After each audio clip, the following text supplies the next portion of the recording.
All right. So welcome again. So I think we have almost all our participants in. So as I was saying, this is the first of its kind um, online seminar for the space unit of the MRIC. We have the pleasure of welcoming the chairman of the Mauritius Research and Innovation Council for his opening address. Unfortunately, our executive director has been taken up in another meeting, so our chairman has kindly accepted to say a few words to start this meeting. So, Chairman, please, if you could unmute and open your mic, the floor is yours. Thank you. Thank you very much. Good afternoon, everyone. Welcome to this initiative. In fact, it is with great pleasure that we welcome all our colleagues from abroad to this important meeting. As you know, Mauritius doesn't have the great ambition of building satellites, but we are very much focused on the application of the data emanating from the satellites. I must tell you that Dr. Bissunot and his team, they're doing a fantastic job of starting it, even if the means are limited. We have been having support from MBRRC, from Dubai, from ISRO in India, who have been helping us. And as you know, we launched our first satellite, MIASat-1. MIASat-1 has been a very good experience, allowing us to have our center at MRIC to see what are the weaknesses, what are the strengths, and how we can use it. And I'm happy that today we are also providing support to other centers abroad to collect data, to process the data. So, but we would like to have the support of each and every one, and I'm here grateful to each and every one of you who have agreed to participate and to give MRIC their support in this venture. Now, what we want to do, our ambition is to encourage our entrepreneurs, our business people, to use satellite data to run their business. Let me tell you very honestly that we are at the level of creating the awareness because people don't even know that satellite data could be used. We have approached institutions like ISRO who are willing to provide us the data, but we are at the stage of looking at the application. So our focus is more on the application of the satellite data to run business, whether it's in agriculture or it is in related fields. So this is where we would like to have the support of our colleagues from abroad who can help us first to create that awareness by showing concrete examples of application, how it's already being applied elsewhere, how satellite data is being used to improve productivity, to monitor performance. So this is where we would like to have your support. Of course, we are still crafting how the project is going to unfold in the future. So as I said earlier, we still rely on institutions like ISRO and BRRC to help us manufacture the satellite. But we are, as I said, we would like to have your support to show concrete applications and participate together with us in sensitization campaign that we are going to have with entrepreneurs, with business people who can make optimum use of satellite data. So once again, I would like to thank all of you for your presence today and for your participation and for your continued support to MRIC in this space project. And again, thanks to Dr. Bisunat and his team for organizing this meeting and for allowing, for getting everybody on board together so as to help develop this, so as to help take this sector one step further. So thanks again, Dr. Bisunat. Thank you, Chairman. Very encouraging words. Thanks for this. So, just a few sort of housekeeping words. So, this is the program. I'll kickstart, and then my colleague Ziad will come in. Then we will have Gyanesh from Moscow, who will be in talking about what space can do for Mauritius. And Dr. Ridima will then join us from Australia. She has already joined us, but she will give us a speech. And then we will have Kushal from BC, Canada. And then we will wrap up with Baptiste. He's not really a diaspora, but he is a long time collaborator from us ever since the first steps of the MIASAT one. So we thought we would rope him in. And then we will have a sort of an open discussion where we would really like to hear from you. So in our midst today, we have people from, I think, almost everywhere. We welcome our executive director who could find some minutes to join in. So um, uh, so here, any,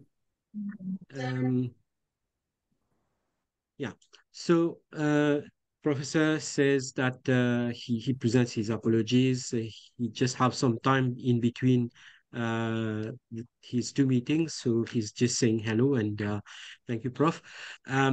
So let's start. So I would kindly request all of the participants to close their mics, to keep their mics on mute.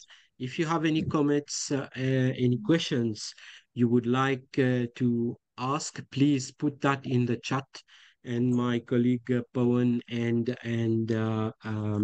Nitish and Ziad will be taking them on, and at the end we will sort of try to respond to them. So let's hope to have a a fruitful meeting.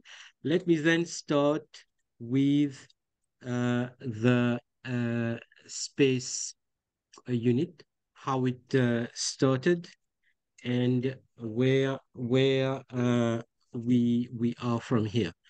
So, can you all see my screen? Yeah, Ziad, can you see? Yes, I think so. Yeah, good. Yes. Okay. So Mauritius started its adventure in space back in 2018. So many of you, all of you know about a little bit about us. So we are a very small island in the midst of the Indian Ocean. We are doing quite well in terms of GDP. We have a quite big exclusive economic zone. And this is sort of bringing much revenue to the country. The MRIC is a parastatal body working under the aegis of the Ministry of Information Technology, Communication and Innovation. And our main role is to promote science, research, technology, and innovation in the country. We benefit, we are a not-for-profit organization. We benefit from government funding, which we sort of reinvest into different research and innovation grant schemes. So we, apart from facilitating research, facilitating the funding of research. We also advise government in all matters pertaining to science, research, technology, and innovation. And lately, we have been given also the ability to carry out research ourselves.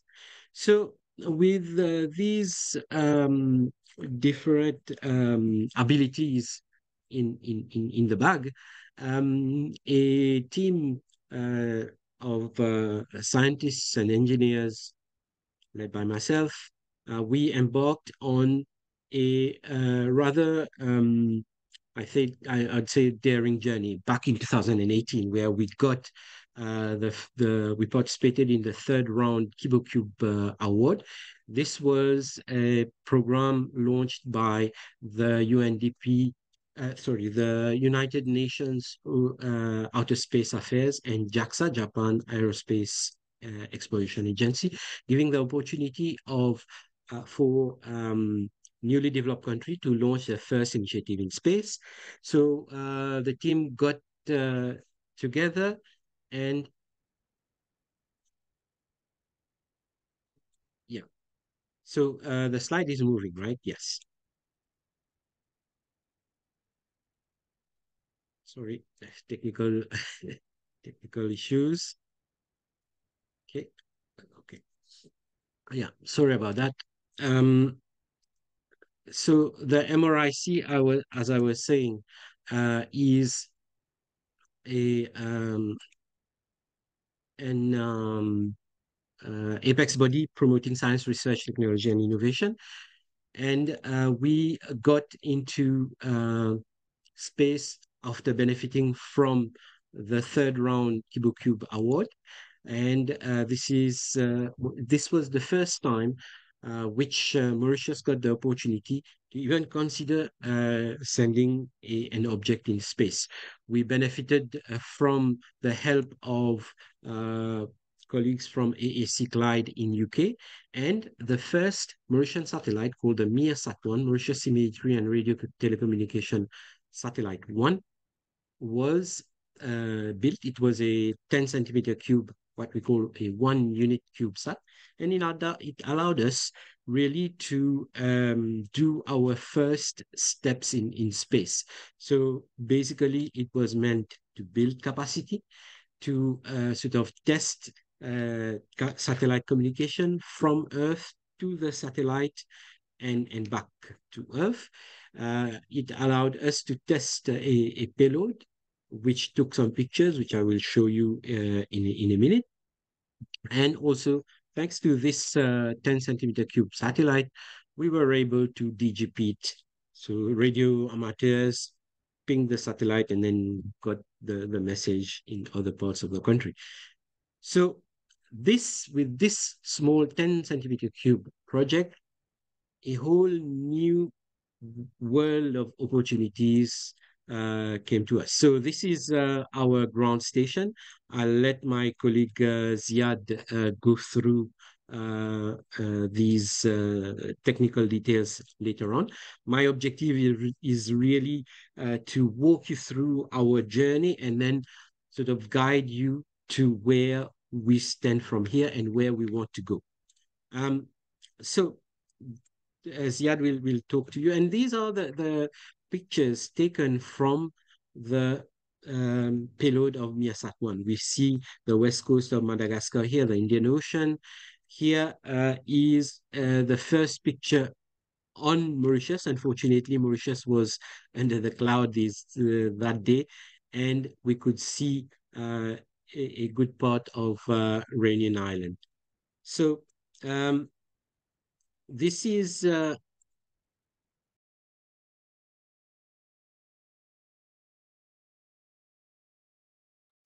these are other pictures of MIRSAT-1.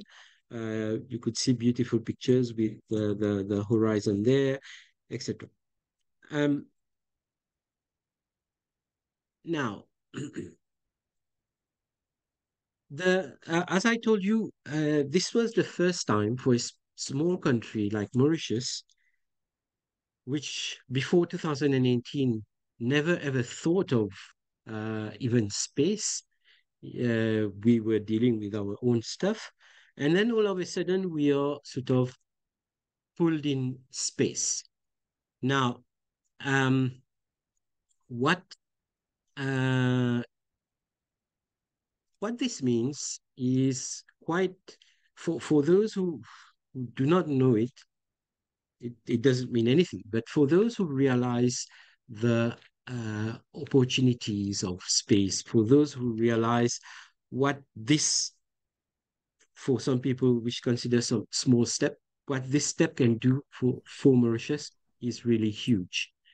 So the task for MRIC now was to sort of raise awareness on both ends. First, apprising government, make government realize that we now are onto a sort of a gold mine where if we know how to exploit space and satellite technology um, sort of sustainably, we really could eventually go into a new socioeconomic pillar. This is one side. The other side is to incentivize younger generation to realize what space is and what space can do for us. And we have been doing that with different programs. You can see on our website, spacemauritius.com.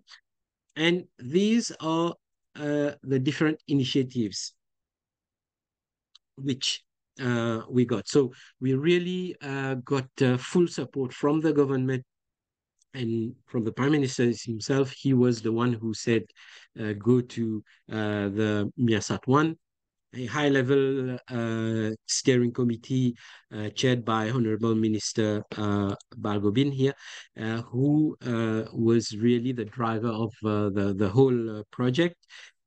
So all in all, it took us from 2018 to 2021 to design, build, and launch the satellite.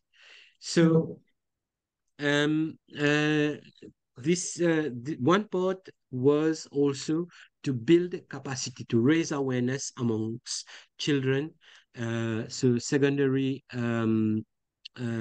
school students, where we taught them how to build a simplified antenna to capture signals from the uh, low Earth orbiting satellites around the Earth. So this is a picture showing a training course where we I would kindly request all of you to mute the mics, please. Uh, so yeah, where we could see training of students.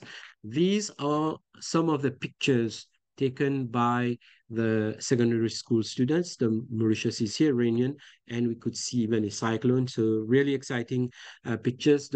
This and another picture showing Madagascar and another cyclone.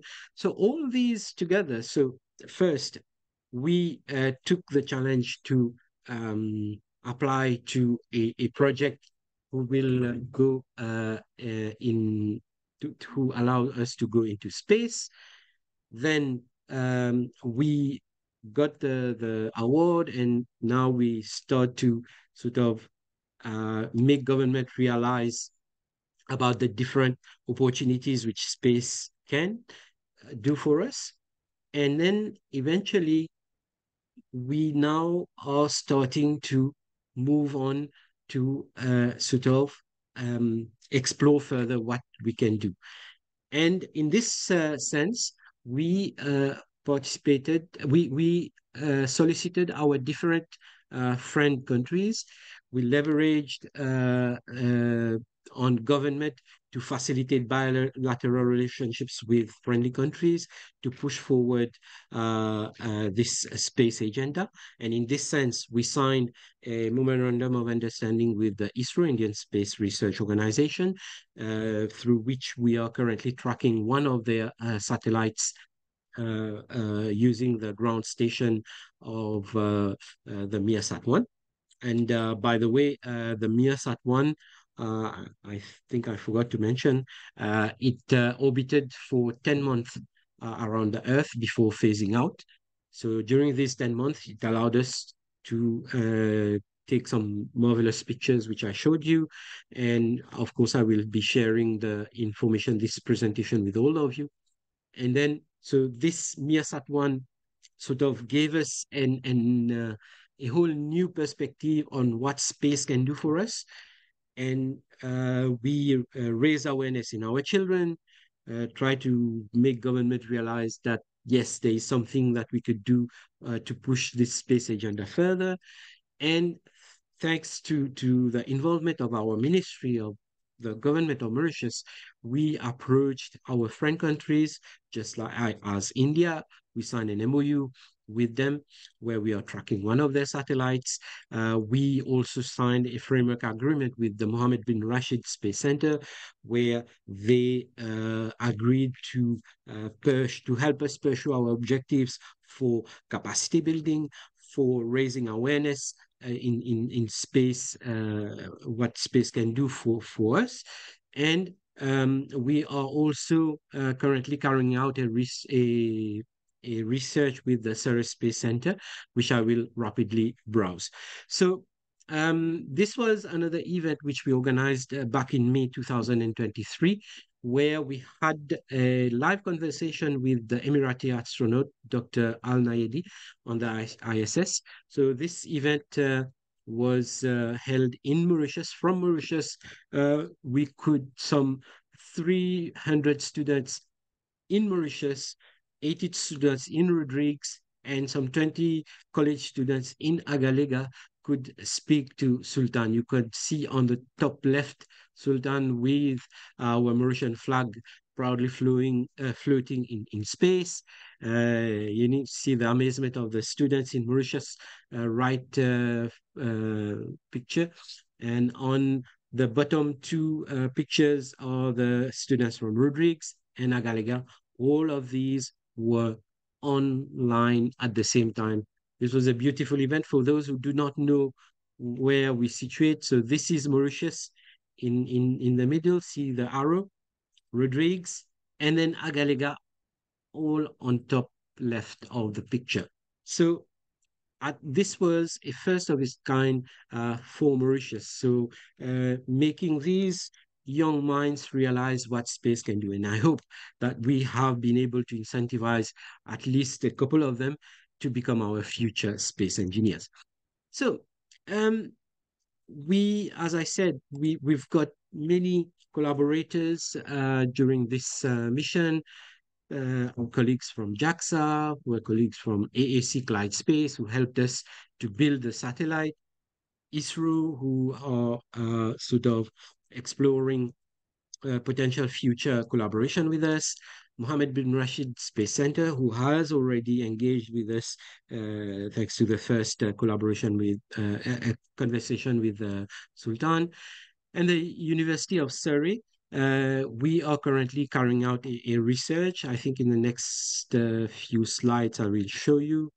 Uh, so, um, so all of this, so we started from really from scratch, and now we are moving into real space activities.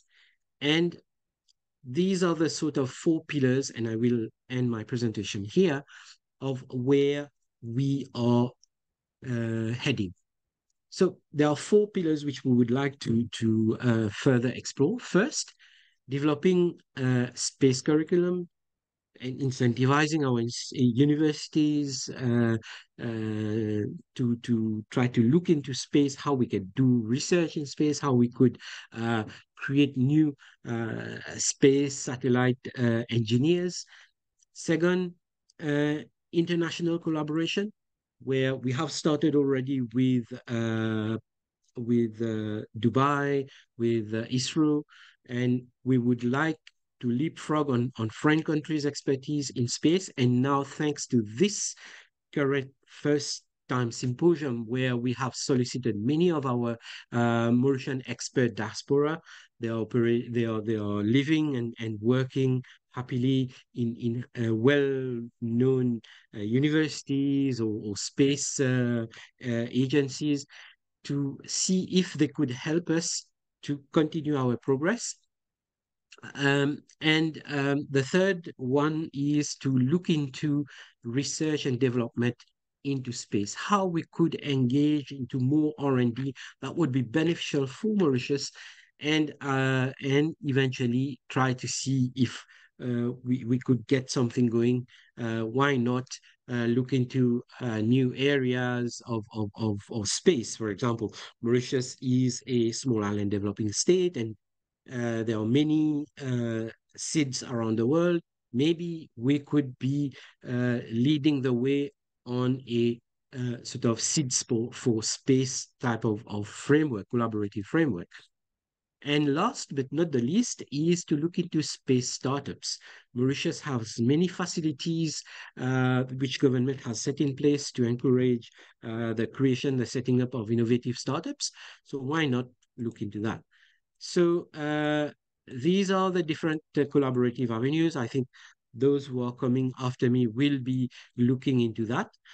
And I will end by thanking all those who have come to this meeting. And I would really like to hear from our Mauritian diaspora space expert and even local people and see where we can move on. Thank you very much. So I will, if you have any questions, please feel free to ask them in the chat. So I will now pass over to my colleague Ziad, and we will then move on to Dianesh. Ziad, the floor is yours. Thank you, Vikram. Hi, everyone. My name is Ziad from the Space Unit. My presentation will be as follows.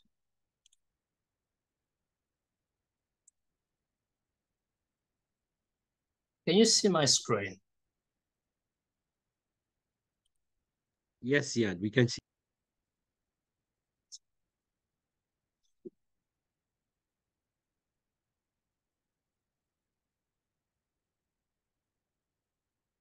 Can you see now the presentation itself? Yes, we can see. You can proceed. So firstly, let me first present my colleagues who are in the Space Unit. Dr. Vikram from left to right, who is the Space Unit Manager, myself as Aerospace Engineer and Principal Co-Investigator on the first Mauritian satellite.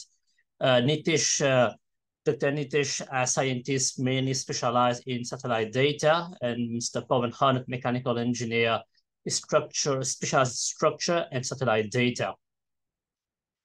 Moving on to the technical capabilities of Space Unit, Mauritius is ideally located in the Indian Ocean, and we have the ground station which we use to track MEASAT-1. It has UHF, VHF, and S-band capabilities. And today, I'm happy to share with that we assist ISRO to track one of their satellites when it is in contact over Mauritius. And the ground station is open to support other agencies or satellite owners to track their satellite on the TCR. So furthermore, with the state of our ground station, as you can see in this picture, we do have a clean room on the right where we have a replica of MEASAT-1, and we are looking forward to expand our capabilities around this flat sat to test, to develop or test new hardware, mainly focused in terms of universities to engage into R&D and research and innovation in Mauritius or around in Africa. Back in 2022, the Space Unit of the MRIC, we did a survey amongst research institutions in Mauritius. Based on their data application, we came up with, what we did is a technical analysis, as engineer we call it a cooperative functional deployment. Based on that, we found that data from multispectral would be most useful for Mauritius. You have hyperspectral and synthetic aperture radar. So we are mainly focusing on these type of data at the moment, which will be able to address most of the issues currently being faced in Mauritius. So as Vikram said, we have signed agreement with agencies such as JAXA, ISRO, Mohammed bin Rashid Space Center, and research centers such as Sarah Space Center, and we do have collaboration with AEC Clyde Space. And one is this one with Sarah Space Center under the Ocean Innovation Challenge by the UNDP. We are using satellite. We are developing an algorithm with them to detect illegal fishing in the Mauritian EEZ using satellite data, synthetic aperture radar, AIS, VMS, thermal imagery, and multispectral. Moving on to Mohammed bin Rashid, we signed the payload hosting initiative where Mauritius has a place on board their PHR satellite to develop a payload. And I'm happy to share with you that we at the MRIC, we do have capabilities to work with them on the satellite and also to develop their payload, a payload with them. Finally, challenges being faced by the space unit is the scarcity of funding, which is normal being a developing country. And that's why we are looking for funding to fund our projects. There is a scarcity of engineers and scientists with a strong coding background. Securing government buy-in on further space development. And awareness of opportunities for Mauritius. For example, as the chairman of the MRIC has said previously, we need to raise awareness on how we could use satellite data for socio-economic benefits for Mauritius and the Republic of Mauritius. So this is what the aim of the MRIC, to engage and to incentivize Mauritian to use satellite data for the benefit of a country. This brings me to the end of my presentation. I gave you an overview of the technical activities that the space unit is currently undertaking. Thank you. Thank you, Ziad. So our next presenter is here ready. Ganesh, are you online? Hello. And yes, I'm here. yes? All right, so the floor is yours. Thank you. I'll be showing my screen.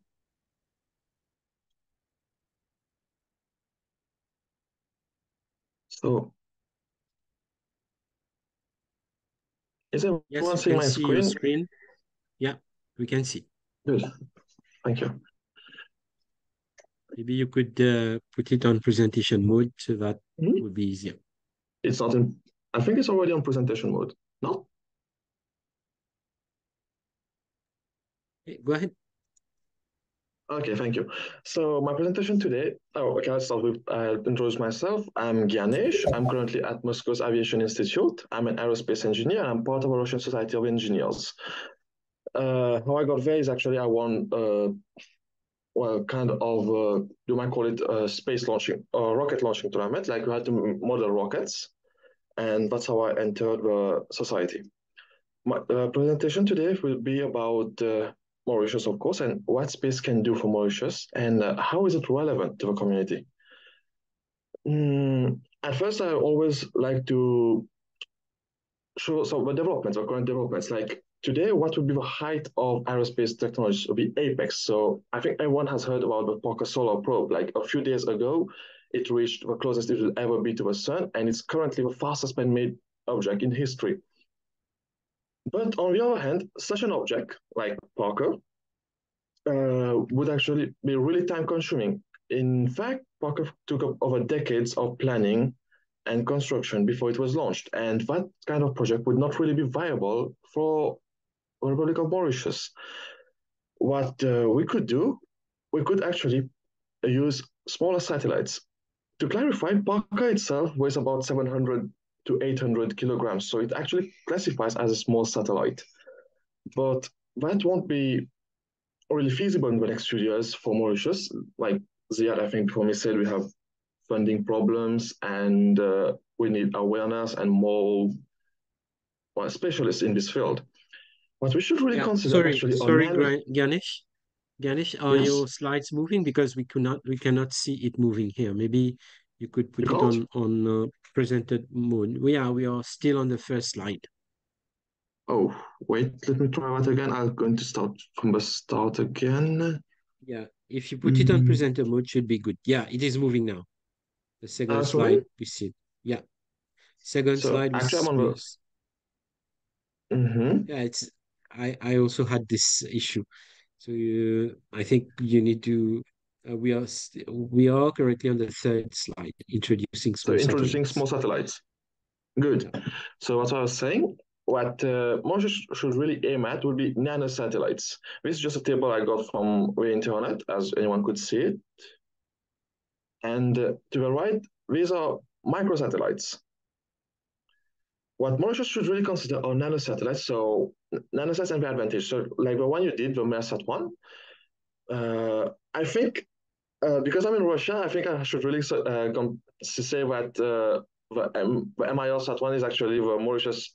I think I don't remember the name. It's the radio satellite, and it was quite a polemic in my school here because the MIR was actually one of the first Russian satellites, and when we use the MIR, I think it would be safer to write the whole name of it, not just the MIR Sat one, because I had a rector talk to me about that, like why is my country using well their name for that, because we actually sent the first satellite to that.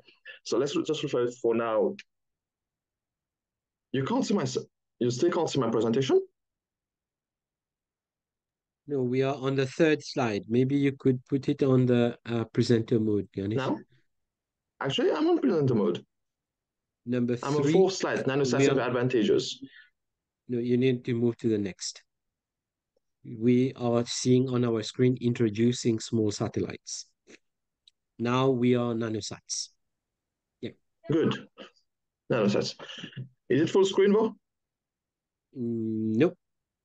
For me, I'm seeing it. Okay, we're going to move it manually. only. I'm going to change it manually then. I'm going to move it manually. That's not a problem. Yeah.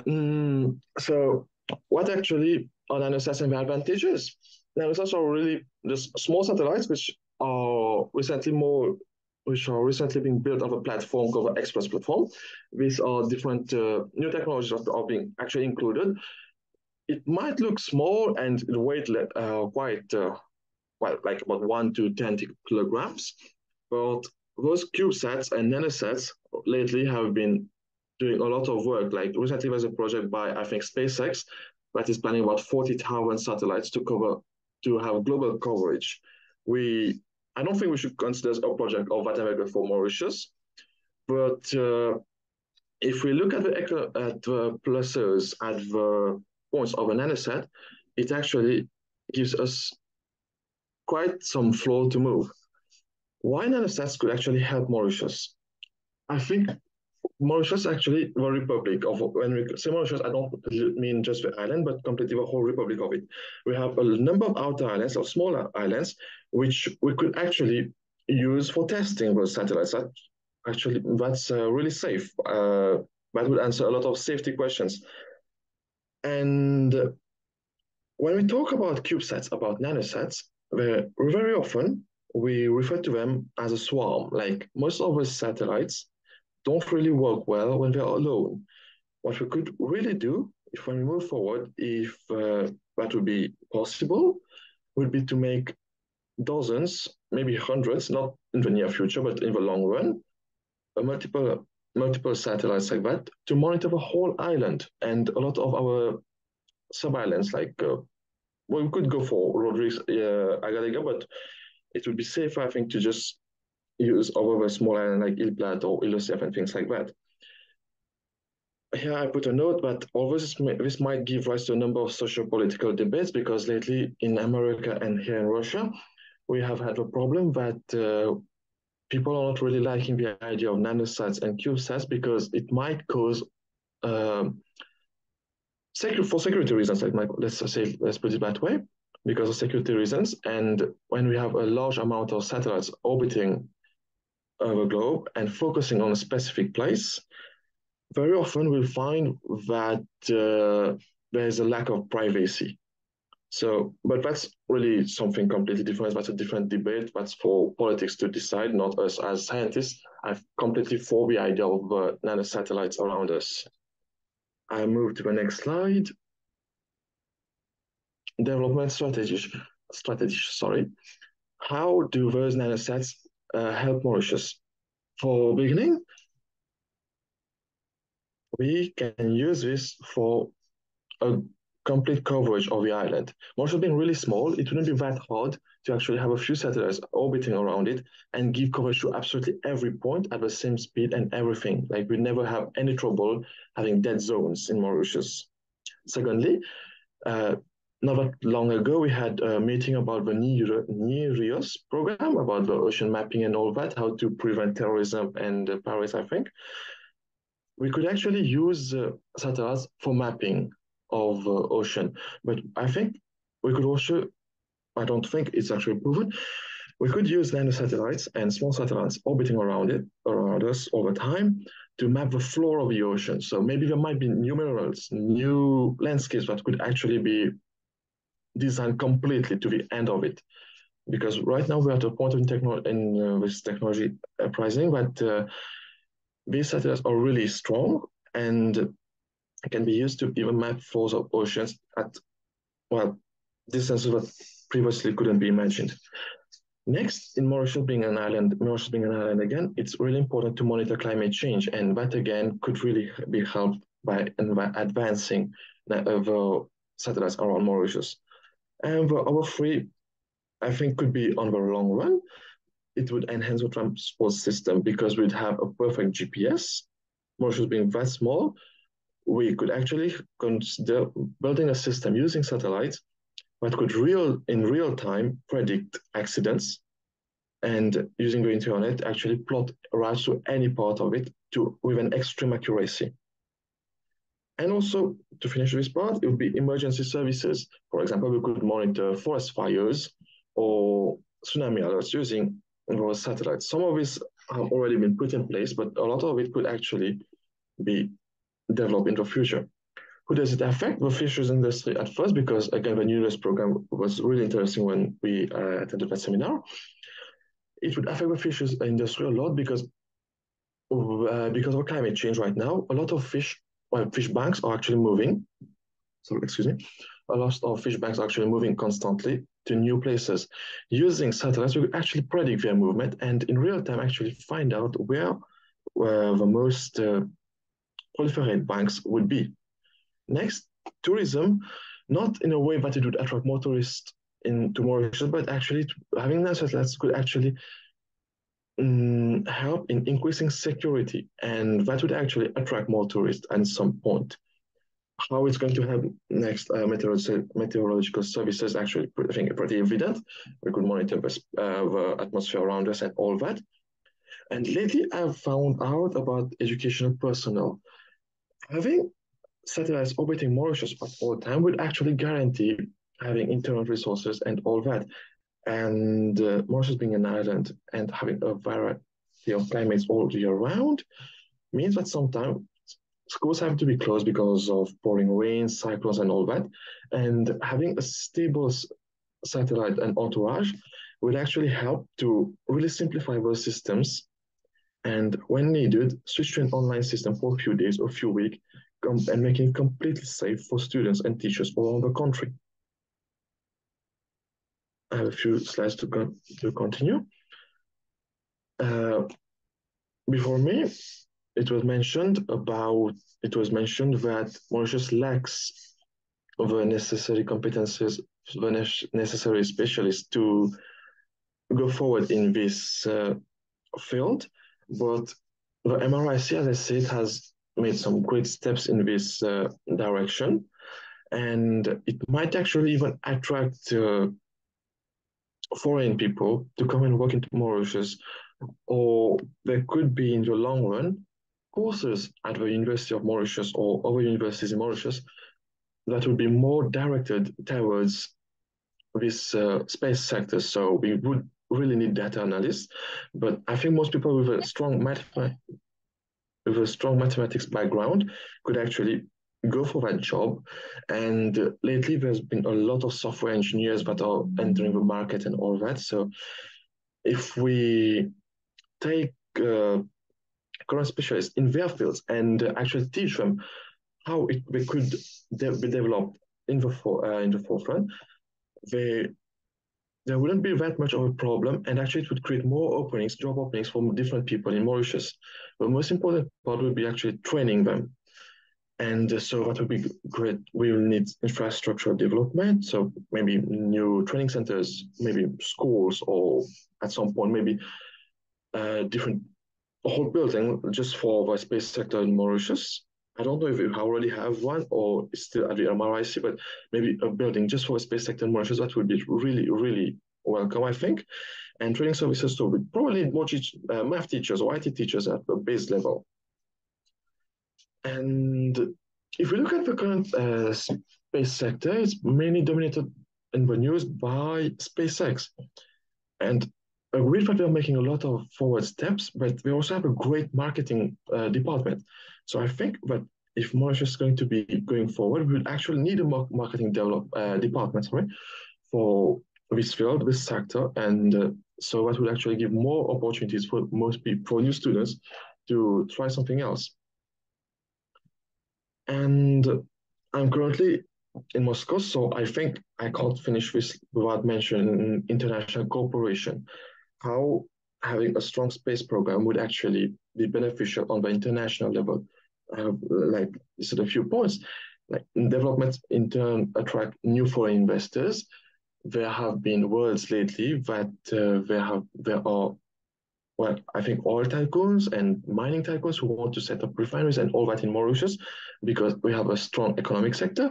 And if we translate that to a space sector, we could actually at some point invest a lot more, but from foreign sources we want. So the funding problem that we currently have would be solved to a certain extent, but not from our own government, but from grants from abroad. Secondly, a strong space program usually signals a very stable political environment. Why so? Because if you don't have a stable political environment, you wouldn't be able to have a concrete space program, because on the global level, space program requires a lot of fields, a lot of companies under one agenda. And very often, if you have a stable government, it promotes such a field, such a sector, and that sends a great signal internationally. To finish, it eases communication and coordination on trade platforms. Mauritius is already a hub for all of Africa. And if we keep on going forward in this space sector, we could actually make this hub more efficient and work much better. I think that would be all for me. Thank you. Thank you a lot for Ganesh. Yeah. You're welcome. If you have any questions, I'll be glad to answer. Yeah, thank you. So we will take the questions later on. So we are running a little bit late. So now we'll invite Dr. Ridhima to please join in and give her presentation. So if possible, we'll try to keep 10 minutes so that we can have some time left to discuss the way forward. Ridhima, the floor is yours. Thank you. Yeah, sure. Thank you, Dr. Vikram. Let me start by sharing my screen.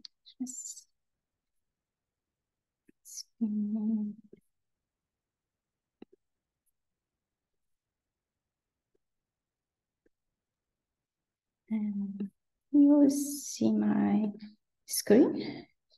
Yes, we can see. Yeah, let me try to put it on presentation mode. Sorry, I should start from the beginning. Right, and does that work? Yeah. Okay. Good. Hello, everyone. My name is Ridhima Prasad, and I'm currently a research associate at Curtin University. And my main area is epoch of ionization. It's not totally directly related to space, but it is indirectly or somehow directly as well, which I will show in the presentation. So to start with, I will just give everyone a brief intro of what my current research area is about. So I work about a study about the cosmic evolution, so how our universe evolved with time, starting from the Big Bang, where the universe started from a singularity, where it was just a point, a single dot, which is a hot point, and it just expanded into a universe in time and space, which we see right now. Following that, there was a lot of transitions that our universe underwent. One of these are like the reionization area, where the first stars was formed. When I say the first stars, I mean also galaxies and clusters of galaxies. When it forms, it reionizes the intergalactic medium that surrounds it. And for that, we use the hydrogen atom, which is the lightest element and its abundance in our universe. And it has a beauty that when two atoms spin flip, which means when they're rotating in the same direction, if one of them spins in the opposite direction, it radiates a signal at 21 centimeters. But as our universe is expanding, it's stretching. So that 21 centimeters stretches to 2 meters, which now we operate at low frequencies corresponding to 100 and 200 megahertz. That's why we use radio telescope at low frequency to measure the signal. Currently, there's few radio telescopes that are active and have been working on them. They span worldwide. One of them is Hydrogen Epoch of Reionization, which is in the United States. It is led by the United States people, but it is hosted in South Africa. And we have the Murchison Wide-Field Array, which is hosted by Curtin University, which is in Australia, and it is in the observatory, which is up far away from the core area of Australia. And then we have a low frequency array, which is in the Netherlands. And also we have the Square Kilometer Array, which is an ongoing array, and it's going to be the largest world telescope, and it's split into two. One is a high frequency or mid-scale frequency, and the other one is a low frequency, which is targeting the epoch of reionization because it is one of the unexplored area in this field.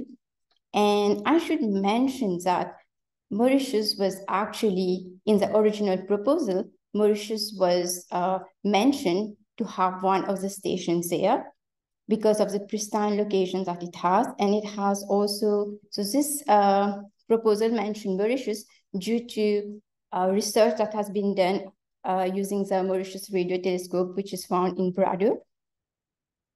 And also now you have a space instrument, which is already there on the space now, which has successful stories, which is a Hubble telescope. And it has given us a lot of insight about the universe. And because Hubble telescope has been there for 31 years now, so it's a time it might be disintegrating. So they have already a successor to that, which is a James Webb telescope, which is launched in 2021. And it has tremendous improvement from Hubble telescope, and the images are awesome. It has given us a lot of insight about the cosmic evolution, formation of the stars, which we are learning through, and the data is around on the internet everywhere. People are just working on it and getting new and new insight about how our universe evolved. And not to forget, we have Chandrayaan, which our India actually was successful in putting a rover on the land to study the different parts and the different state of the moon. So now the thing is about the data. What is the similarities of using space data and radio data? They are about the same. It's the only difference is how to get the data. From the space, you have two different types we could get data. One of them is either you can get it in real time. It sends packets to the Earth where you have a receiving antenna which picks up the signal, or it could be accumulated data where you have the space has already accumulated some sort of data, and then after accumulating, it just sends back to Earth, and then we just process it. Whereas in radio data, you get it, any source radiating will receive the signal and you will get it at real time. And it depends if you're using not a single telescope, using a array, you have to correlate it. It becomes a bit more complex, but you can just get it in real time. So it's mostly the difference is in collection of the data.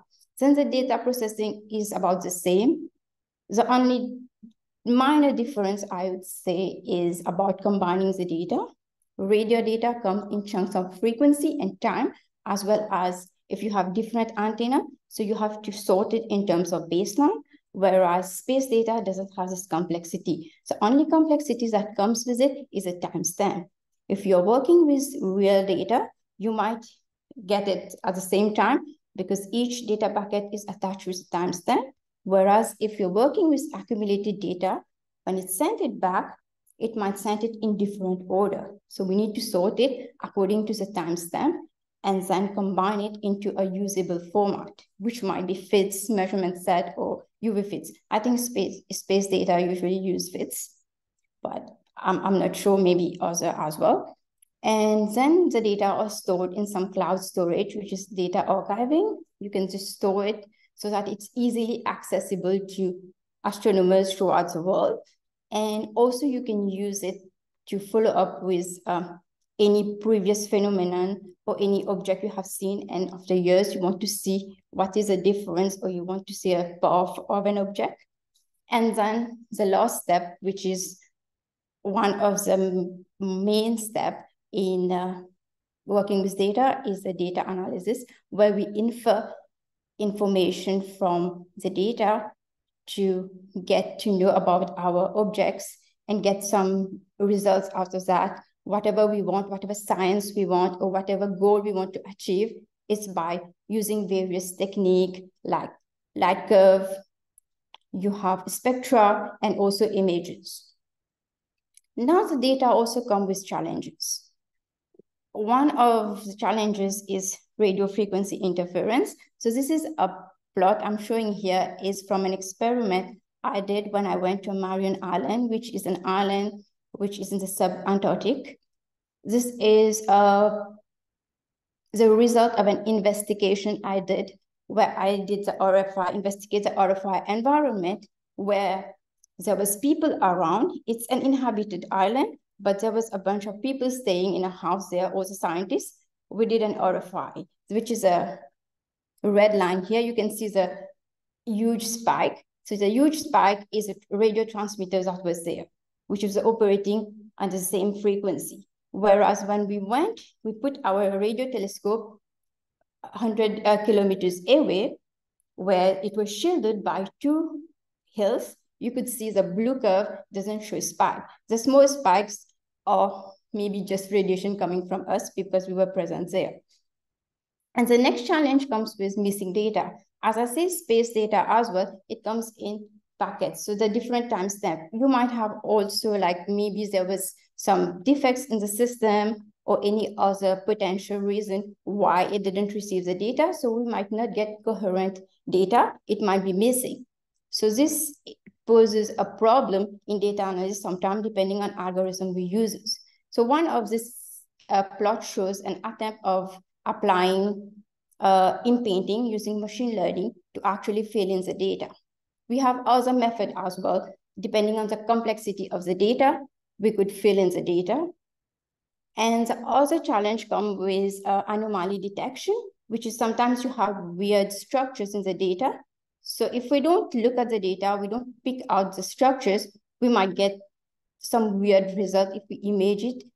Because when we're imaging, we just do some kind of averaging over all the data. So it's important for us to apply some anomaly detection to that, so that we get rid of this anomaly if there are. There are several methods that we could use. You can use simple statistical metric that prove to be very robust, but depending on the complexity of data, we can also switch to machine learning algorithm, and also which includes image segmentation or other complex algorithm.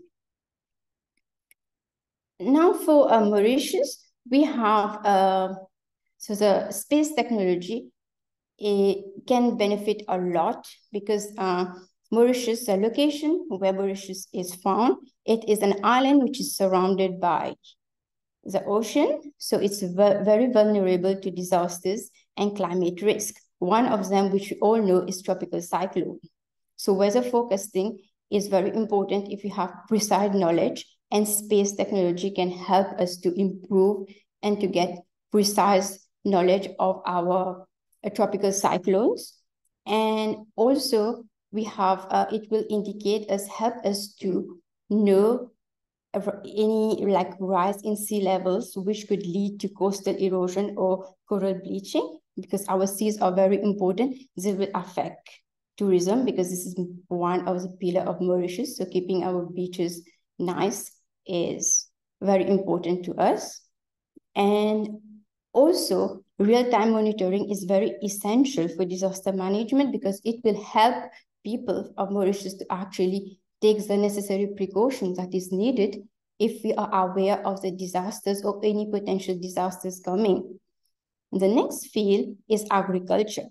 In agriculture, we could actually use space data to monitor soil, drought, and also crop development. At the same time, we could do a rainfall assessment so that we know which period of the year is good for harvest, so that farmers, food manufacturers, and agricultural policy makers can benefit from that. Also, we have the health sector. We can use remote sensing, which people have been using worldwide as well to monitor disease pattern, environment triggers. Recently, international researchers have been using geographical information to monitor a potential pandemic hotspot like COVID to know where we have the hotspot of COVID. So people have been using that. So we could also benefit from this kind of analysis. Next is the natural resource management. So to monitor harmful or illegal activities, such as poaching, fires, illegal logging, we could do that as well. Recently, Australia have been using space data to detect illegal activities in mining. So we could use that, and this would help us to overcome challenges in water management, air pollution, and forest preservation. And which is, well, I've mentioned the prominent ones. There's two of them, which is not very affected in Mauritius, but we could actually, there's potential to develop it, and it might be helpful in the future, which is a national security. We can detect marine and air threat in early stages. I think Ganesh also mentioned about the oceanic monitoring, which is very helpful, and Mauritius is a very pristine location for that. We could use space data to enhance the detection. And of course, if we know about the threat, we could warn our civilians to take the necessary precaution and help the defense preparation. And lastly is a poverty. This field is still under development. I've read from an article where the World Bank is actually trying to use space data to assess the poverty range in different areas by using public non-proprietary data. But this could be a potential area, but still being under assessment and under study. So we could also help to know, like, if you have people like squatters going around and staying in places where they are not allowed to, that we could help and detect and see how poverty and squatters are arranged in Mauritius. Well, that's it from my side. Thank you. Thank you. Thank you, Ridhima. So interesting avenues. We would now like to ask Kushal to please join in. Are you with us? So we will take the questions at the end of the presentation. So go ahead. All right, thank you, Dr. Visnan. I'll just quickly change slides to see if it's working. Do you guys see the Yeah. next slide now? Yeah. Yeah, Yeah. perfect. All That right. works. So Great. yeah, The floor is yours. awesome. Yeah. Hello, everyone. Thank you. Hi. Hello, everyone. It is a pleasure to be addressing you today in the context of Space Week 2023. I'm Kushal, and I'll be talking about the importance of space data for Mauritius. So before that, let me quickly introduce myself. I'm a data/MLOps engineer consultant at a company called Procogia based in BC, Canada. My current client is Getty Images, a media company, but in the past, I've also worked in the automotive industry. I've worked on data projects to do computer vision on images, and I consider myself and my skill set to be pretty data agnostic. This means that I can pivot across different domains of knowledge. This brings me to a long time interest of mine, which is space. I feel like data is one of the most important resources we have available to discover the unknown, given that space travel is not accessible yet. So as we're all aware, Mauritius launched its first nanosatellite in space in June 2021. I'm sure it was a proud moment for Mauritians as it was for me. Since then, the MRIC has been working on space vision, which is to provide the necessary framework and directives to harness space technology and space-derived data to contribute to the social and economic development of Mauritius. Specifically, there are 3 areas of action that I would like to focus on, namely the blue economy and marine territory. There are quite a few challenges to monitoring Mauritius marine territory, also called EEZ for fisheries, climate change and marine resources. Second, new business development around space. There's a lot of potential to create sustainable businesses around space and create economic prosperity for the local community. And third, capacity building in STEM, which is education and training workshops around space. I propose that we take a data-centric approach to the above areas of action. The MRI SAT-1 has the ability to collect image data of Mauritius using an onboard camera and other telemetry data. However, properly analyzing all this data can be quite challenging for multiple reasons. First, subtle changes in images cannot always be observed because of change blindness. Second, there's just way too much data to be digested by humans. And third, humans would not be able to know what to focus on when we're looking at these images. So by applying computer vision techniques such as CNNs, compact convolutional transformers, and others on this image data, we're able to see trends or even predict the outcome of certain events over time. Overall, this data can be an enabler for our areas of action, and let us explore each one of them. So data captured by the nanosatellite provides a way to monitor our marine territory and get more predictive outcomes out of our blue economy. For example, situational awareness for fisheries. It is difficult to reliably tell how much fishing activity is being carried out in our marine territory. In 2020, a company called Windward revealed that Japan has been using the island of Mauritius as a base for its rapidly expanding industrial fishing presence across the Indian Ocean and Africa. With our satellite imaging, we have the opportunity to run this kind of analysis and perform monitoring of our own. This can help inform the regulation of international fisheries in the Mauritian territory. Also, there's coral reef health. In a similar way, it is possible to monitor growth or decline of coral reefs.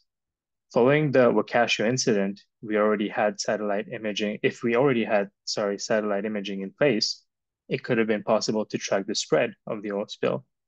I'm sure that this was carried out by foreign authorities, but we could have the ability to do that ourselves. And lastly, coastal erosion and land-ocean interactions. So using nanosatellite imagery to analyze beach and coastal erosion patterns, we can assist coastal communities in assessing and mitigating the impact of erosion. Another area of action that can be enabled by satellite data is new business development. Making this data accessible can promote the growth of tech startups in the domain of marine traffic monitoring. One of the compelling applications of nanosatellite image data is in that field. And please imagine a startup that leverages the capabilities of nanosatellites to revolutionize the way we track and manage marine vessels. How would that work? So nanosatellites equipped with high-resolution cameras capture real-time images of ships and vessels worldwide. Then advanced image analysis algorithms process this data to identify vessels, track their movements, and calculate traffic density in different maritime regions. Machine learning models are then employed to detect suspicious behavior, such as vessels deviating from established routes or loitering in high-risk areas. The resulting information is made accessible for user-friendly interfaces, allowing maritime authorities, shipping companies, and law enforcement agencies to make informed decisions and take proactive measures. Another one is illegal fishing detection, as has already been mentioned before. So in a similar way as described above, a company can create a solution that uses imagery from nanosatellites to detect illegal fishing activities. We lastly also have marine pollution detection. So we develop a service that uses satellite imagery to detect and track marine pollution, including oil spills, plastic debris, and waste discharge.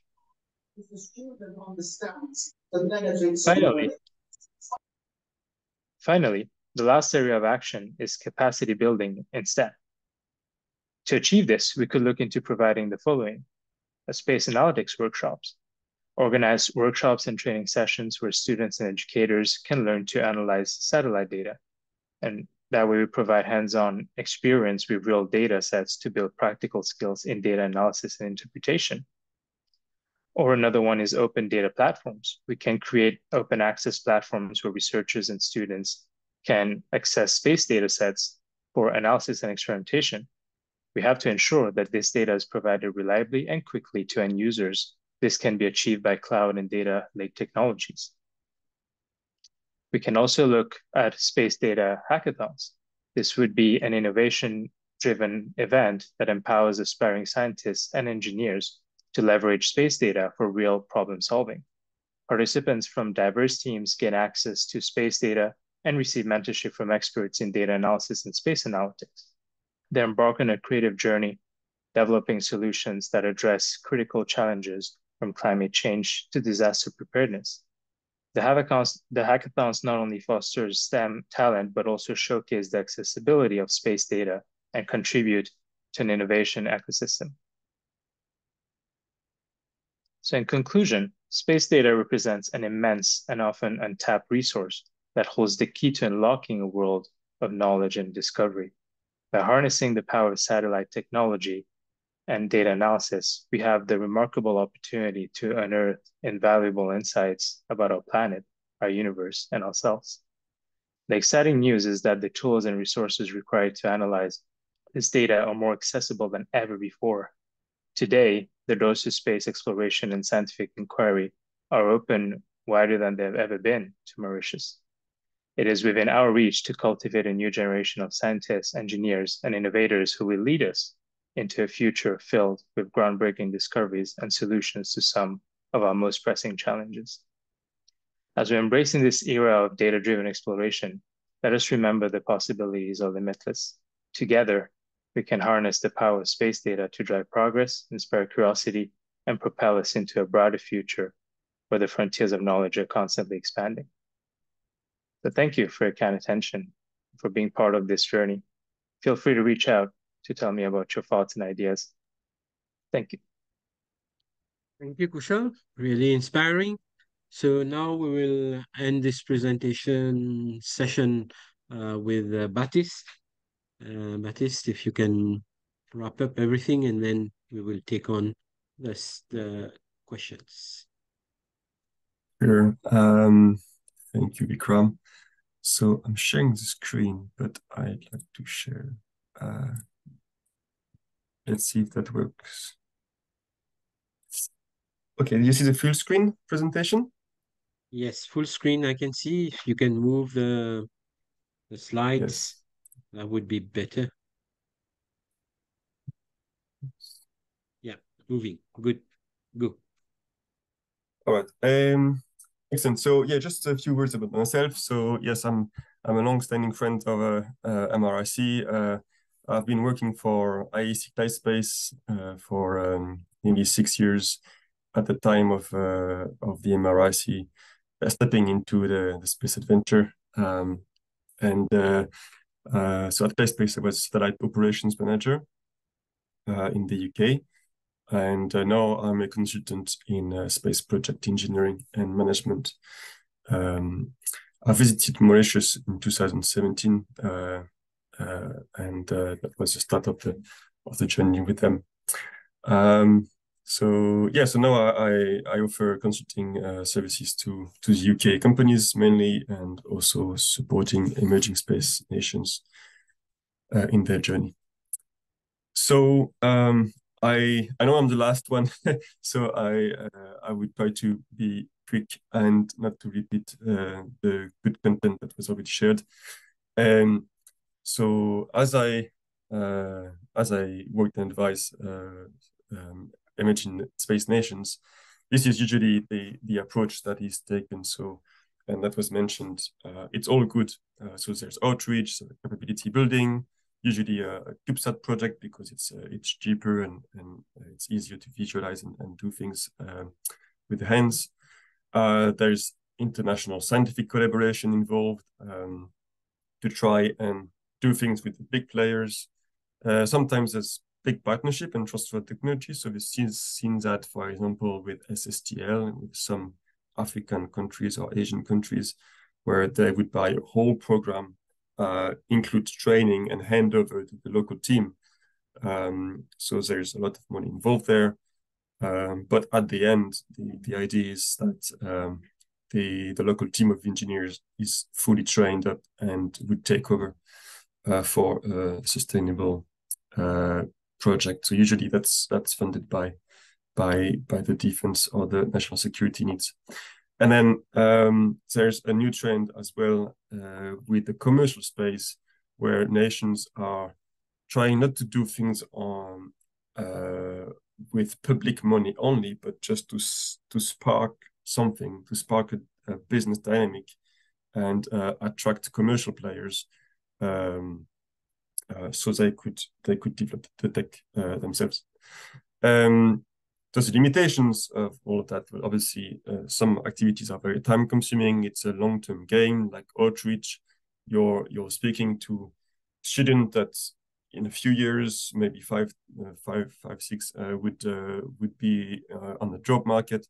So it's a long-term game. You also need to do that because you want a political favorable shift in favor of space activities. It's very capital intensive. The thing that are usually most exciting for people is building a satellite, launching it. That is very costly. We call it the upstream. So satellite building, design, launching. That's the upstream segment. This is extremely capital intensive, and I just wanted to raise the point that it takes, we need to recognize that it takes time and capital for a nation to develop all the supply chain and the different disciplines in electronics, in software, in material science, etc., to fully design, send, and operate things in space. And what we see today, from the mature countries, it took decades really to achieve. So for smaller space imaging nations, I would really advise to focus on finding the uniqueness, what you can achieve quickly. Not saying the long-term goal shouldn't be to participate in space exploration, for example, but try to build it step by step. Also mentioning here a limitation of the talent drain. So usually, not usually, but unfortunately what happens when people are trained on the ground is that they don't find jobs they could apply their training. So either they go back to a national industry that is not space, or they just try to find a job abroad. And the benefit of the training and the investment is lost. And there's also this aspect of this sort of trade-off activities where a small nation try to partner with a bigger big players, and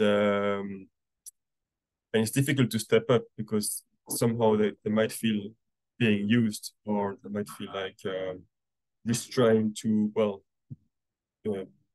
being the one maintaining the land, for example, for ground stations to be there, but not actively participating in designing the ground station or those kind of things. So that's usually what I would see. Now, not saying that all of what was before is not good. Obviously, it's really important, and I think the MRC has done a tremendous job in planting lots of seeds and establishing cooperation, etc. I'm just trying here to emphasize on one approach that is complementary to the best, the kind of more business mindset. So in the commercial realm, you start by identifying a need and who could pay for the need, then look at the solution and the resources. And I would see that as maybe a good way for Mauritius to step into the space industry, and to do it in a sustainable way. So something that would last, that would last and grow instead of being consumed and drained. So if we look just as some examples, so I don't want to repeat so much of what was said before, but yeah, we mentioned blue economy, the weather, climate disaster, agriculture, urban planning, etc., communication. So all of those are high-level national market needs. And funny enough, it's the same needs for other nations. So I think there's something here that would be interesting to look at, is what are the critical needs of the island of Mauritius that could be self-funded initially, at least, because it's such a critical need. It's important that the government fund a way to improve things, but also with the idea that maybe other nations would need the same, and that would open the door for collaboration and even exportation, which you really need if you want to grow a market.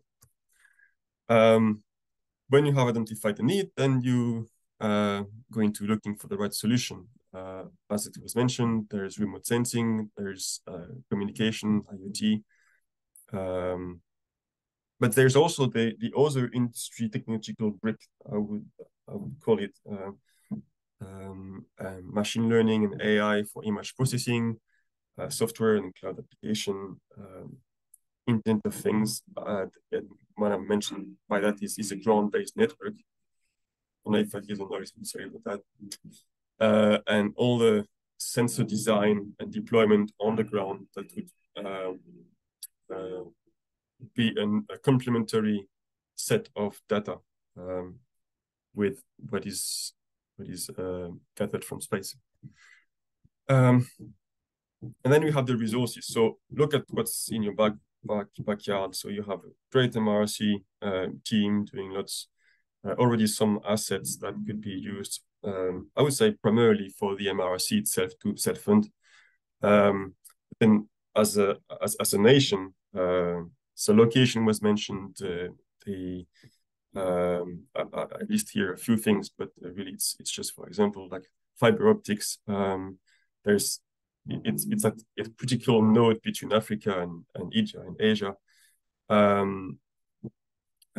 Obviously the cooperation with other islands, the strong IT sector, and I mentioned also here the number of free training resources and data that is available, more and more available. So in Europe, there is a Copernicus program, and you mentioned the ISRO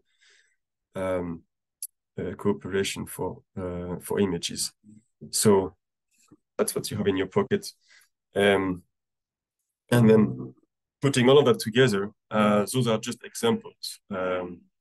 Might be a bit naive, maybe, but yeah, just to get the conversation. For example, the fishing industry might need a more accurate way to monitor and track the fishing resources in sea, and you can use space data platform to extract, monitor, and predict those things, and you could monetize these services because there's a real need, and that could be, I think, relatively a small step to achieve. There's a need for software skills, and there's a lot of free courses or things that could be used to upskill people, basically. Sugarcane industry and the agriculture industry in general could also use space data as well as ground sensors, or the combination of both. And water management, I mentioned it. So I think I'll just pass that.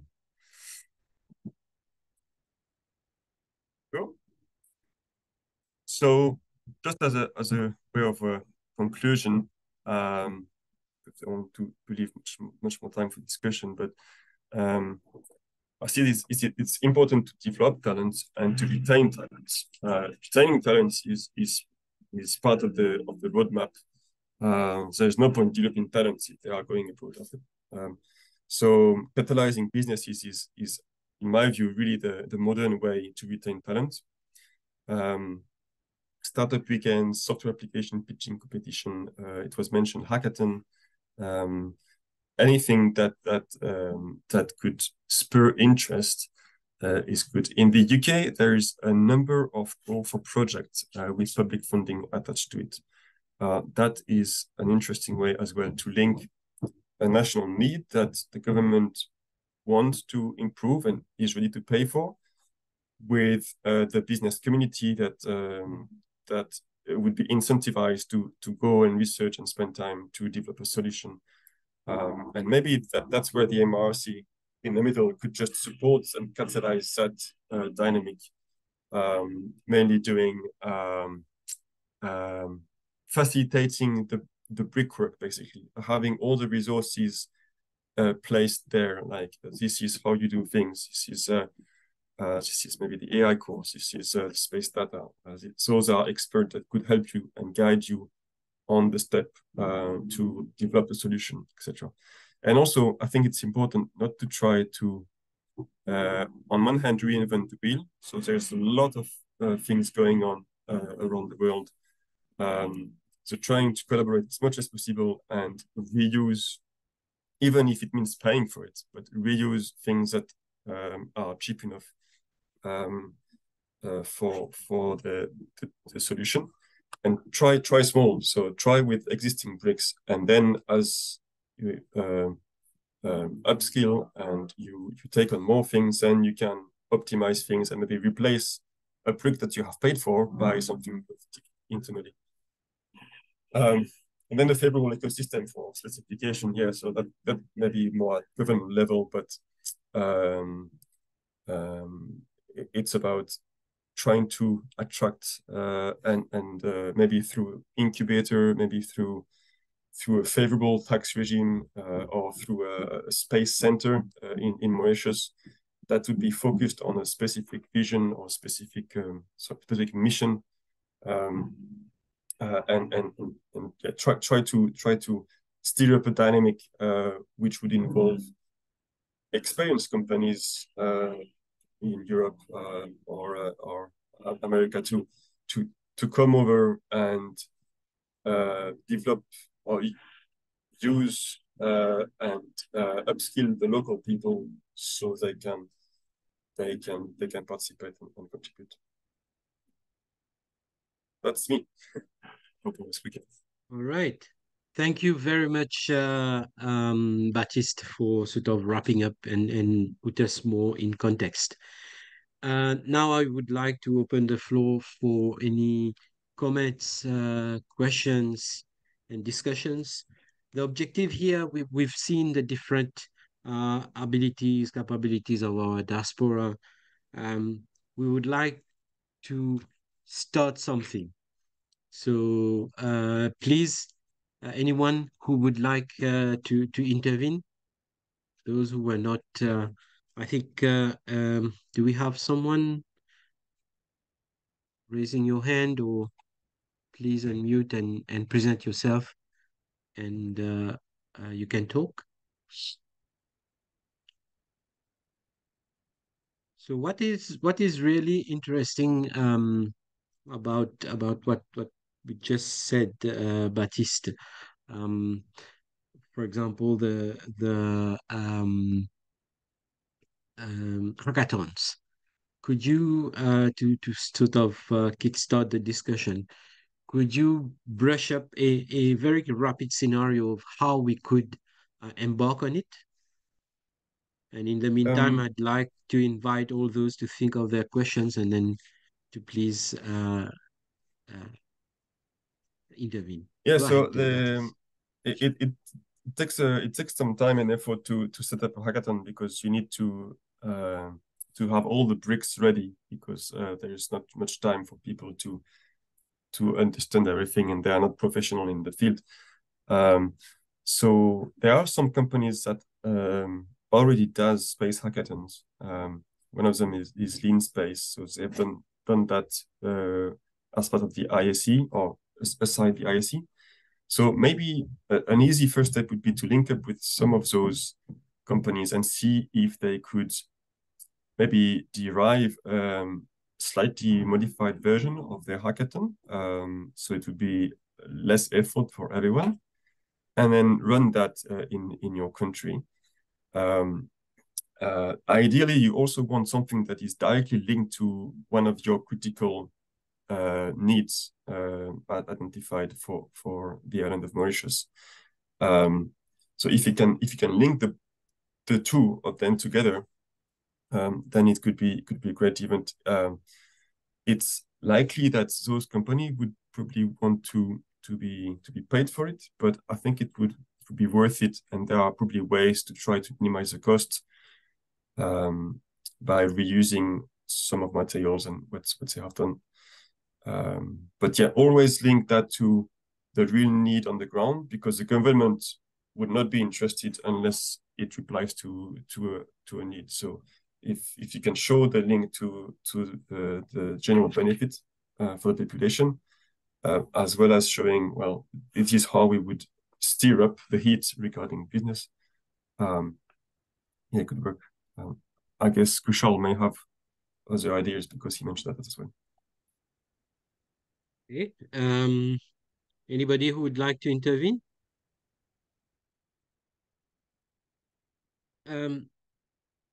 In the meantime, Ridhima, what are your thoughts? How would you think really if we could, using your expertise and whatever we have here, to start a research project? What kind of projects we could look into? Right. So just like the list I sent out, it's not an exhaustive list, but to me is like it depends. To start with, as we don't have the expertise in building the space, we should use the existing data to actually one of the areas that is of my interest is actually the disaster management one, because we could see around the world right now, like it had been recently, 2 weeks ago, we have floods in India, and we know that our sea level also is rising because of the climate change. So I think it's one of the area we could use. And I have also checked, I don't have a very like accurate knowledge of that, but I think I think they have already space data, but the satellite data that is already in.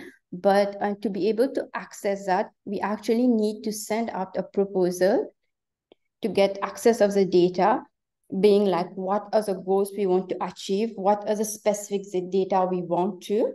And we send the proposal, and then we'll be able to get access to the data. I think that would be a good start for us to actually draft a proposal depending on the priority level for Mauritius, what is like we put on priority, and then develop a proposal and send them so that we could get access to the data and work on that from the data that we already have, and see what other information we could infer from the existing data, because we have a lot of satellite data. I think 64 weather forecasting data and 30 on doing some climate change.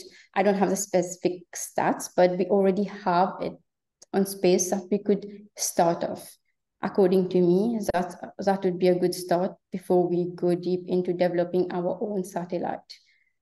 Interesting, because now we have, for example, persons such as Kushal, who is really looking forward to crunching some data. Kushal, you have any thoughts on anything that we could start together?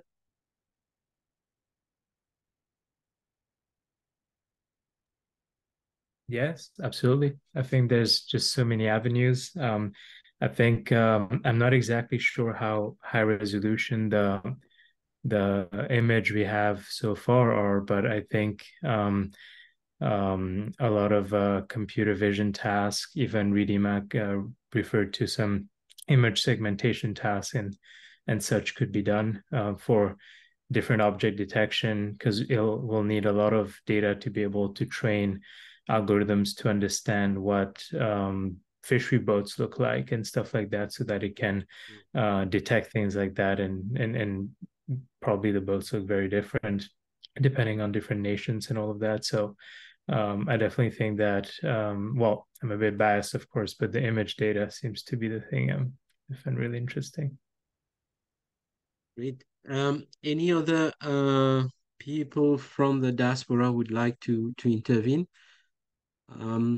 Ganesh, what's from Russia, from the different um, experts you are in contact with, would you see any possibility of starting collaboration, for example, between Russia and Mauritius? Maybe through you, I don't know, something like that. Well, to be honest, Russia is pretty close because most of it is governed by the government. But lately there has been Sputniks. It's basically a startup as well, but they grew up really quickly and actually are offering the highest wages in Russia in concerning the space sector, and they are open to collaboration with African countries. I think there was a plan at some point with Mauritius to build a certain program with that company, the Sputniks one, but I think it fell apart or it just died around. But if we really are trying, there's really Sputniks right now, which would give biggest advantages to Mauritius. Otherwise, I think to some extent, some Russian government-owned companies, government-run rather companies, they would actually agree to certain extent to collaborate with African countries, especially right now, after the Russia-Africa Forum of September. They are looking to collaborate with African countries, so Mauritius would classify as one of that, and we could actually draft proposals if we want to collaborate directly with government. But if you're going to go into the private sector, I would really recommend trying to get through to Sputniks. Those are the most valuable proposals I have before our side. Okay, thank you. We see on the chat there are Spaceland having their conference. Look, I think we've been talking, we've been hovering around really interesting people, and I'm sure we have many others in this group. Maybe I would invite them to you can share your thoughts one-on-one with us through our website, or even through my personal email. Very much welcome. So what I take from this is that we have really interesting expertise around the world, Mauritian connected. And I think, as Baptiste rightly mentioned, we need to find some collaborative ways to move forward. And I always say it boils down to a people's thing. So if we need only 2 or 3 people who are really willing to collaborate and who are open-minded, and we can work out together a win-win where we could grow together. So this is the mindset. So with this, my dear friends, I would like to thank all of you for sparing your time, for all the speakers. Ganesh, who's I think his time is closer to us, but the others, special effort to Redeemer, who is I think 2-3 hours down later than us. Hats off to Kushal. I think it's in early morning in Canada. Thank you, Baptiste, for joining us. I think you are also closer to us. But thank you all those who the diaspora who have joined us, who have sort of despite the different time zones. I really look forward to connecting with each one of you. And if I think there's Joy Prakash who would like to who has a raising a hand, please come in. Hello, Dr. Vikram. Thank you so much Yep. for today's event. My name is Jay Prakash, and I'm also an aerospace engineer. And recently, I did my research in Japan at Kyushu University in deep space mission design. So I was quite impressed by the amount of like ideas they are giving. I would also advise to focus on the scientific aspects as well. Okay, for example, like I've been working with one of your colleagues, like Dr. Nitish. So, for example, like they could relate a radio astronomy to a CubeSat. That's also a very, very viable solution for scientific experiments or even like scientific discoveries. And also, I would suggest something like if you could start small, like for example, like we have 5 different universities, or I don't know how many universities we have in Mauritius. So I would definitely recommend to start small, like building small stuff, like because a CubeSat as a whole is a very complex system. So if we could start like smaller things, like one university could develop like a heating, like the heating element, or the other university can work on the navigation system, and the other university can work on the attitude control system. So that would be really like a good hackathon project as well, like if they can build like such kind of control systems. So that would be really cool. Thank you. Great. And Joy Prakash, are you currently in Mauritius or? Yes, I'm currently in Mauritius, and I'm a training engineer at in Mauritius right now. Okay, great. So when you have some time, please come drop in and let's discuss. So Sure, I would really love to jump back. interesting. Yeah, so feel free, Nitish, so we'll just connect. Sure. And thank you for sharing your views. Thank I you so think much. I will share the presentation of today, and you all have my phone number or even email. Feel free to start. We will start somewhere, and I will think of a sort of a framework, and we can start something from there. Thank you very much, guys, and we hope to meet or talk soon. Take care. Bye bye.